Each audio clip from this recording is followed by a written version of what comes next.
insights or ideas, whether it's through a client or people that you're connected to or know, on the positives and maybe the pitfalls of psychedelics as an agent to elevate consciousness? I'm going to go last on this one. Which of you guys wants to go first? I have not used it, any of those things. I learned to achieve those states of consciousness through different modalities. Brainwave modifications and so forth, which is really what the psychedelics are doing. They're changing your brainwave patterns, and you can do that through other means, although it's much harder. It takes a lot of practice, years. Having said that, I'm going to say that, let me just think of what percentage, most of my clients are CEO entrepreneurs. What percentage? It's more than 50%. I'm going to say 80%. It's very high. And it helps them achieve a state of, I'm going to say, oneness. The realization that maybe took me 10 years, that we are all a part of each other and everything, everywhere, all the time. In time and space, we are. And if it took me 10 years to realize that, and somebody can use psychedelics and realize it in a day, go for it. Save yourself 10 years of pain.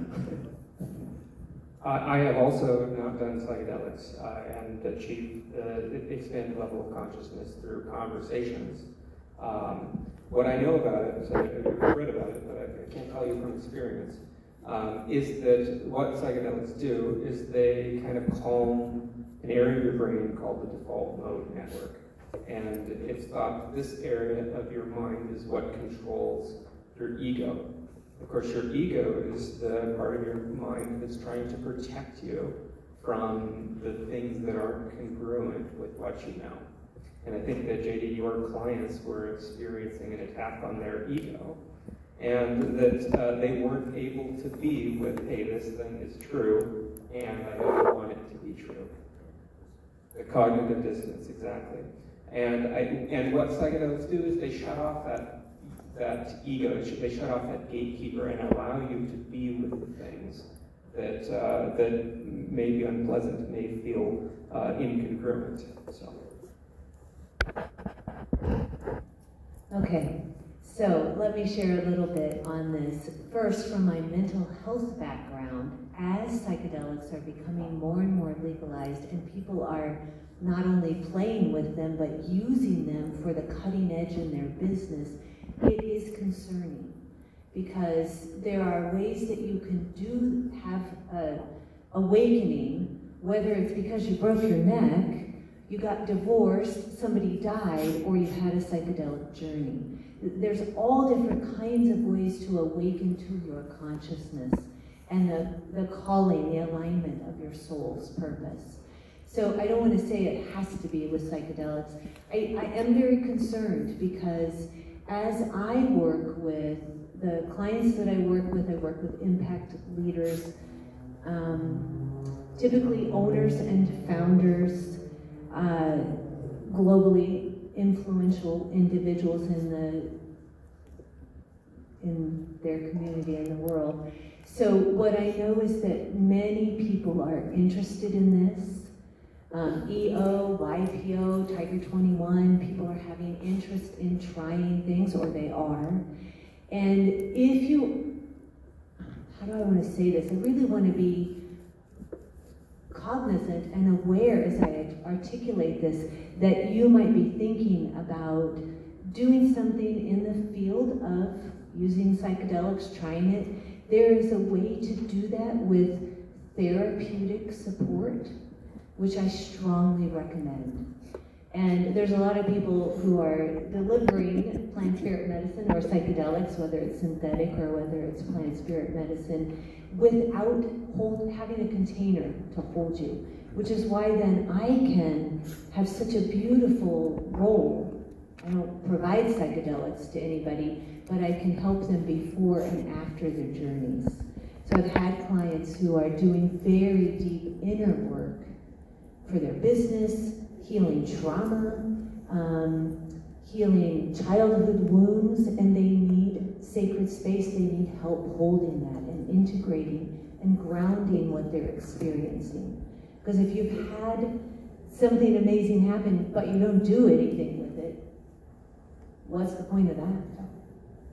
So not only have I worked with clients on this, I've had long-term relationships, 3 and 4 years with a client doing a lot of this kind of work. I think he actually wanted me to partner with him and open up a clinic so that I could be the person in the room holding the space. But what I found is I just love what I'm doing. And I have had plant spirit medicine journeys myself, and I have had incredible experiences.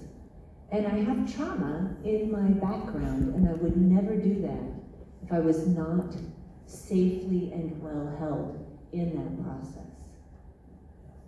What else could I answer on that question, Jim? I think the most important thing for those that are thinking about considering these possibilities, I too have had a lot of exposure in this space and know a lot of people that are on these journeys, is exactly what you're saying. It's set and setting. Experimenting with psychedelics and those sorts of things is not something that is advisable to do on your own, trying to figure it out at a party, at a rave, or whatever. It's something that you should be focused on in a controlled setting, set and setting, with professionals to hold a container and hold space, and then it can be real powerful. Right, because what I have seen and what I've helped people unravel is having the setup for the journey with no support, and they just get pushed over the edge of the cliff. And that's just not safe. The word you used, which I think is very relevant here, is integration. And what that means is, I like to say it's like Bilbo Baggins. He went from here to there and came back again. Okay? So you're going to go from here, your life, to an experience of expanded awareness and consciousness. And there be bears and lions and tigers out there, okay? We're all wounded.